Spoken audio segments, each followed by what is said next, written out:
Central government employee కాబట్టి వెంటనే central vigilance దీని మీద ఎంక్వైరీ చేయాలి.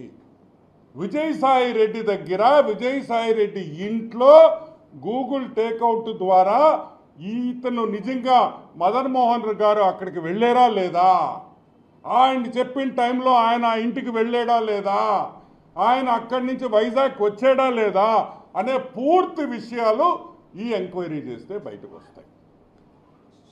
సరే, జిల్లా విషయం బయటకు వస్తే ఎందుకు విజయసాయి రెడ్డి ఆమెకు డబ్బులు ఇచ్చాడు అనేది ఒకటి బయటకు వస్తుంది.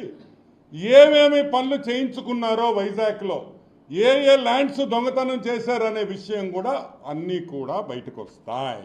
సో వెంటనే దీని మీద మనం విజిలెన్స్ ఎంక్వైరీ మనం అడుగుతున్నాం.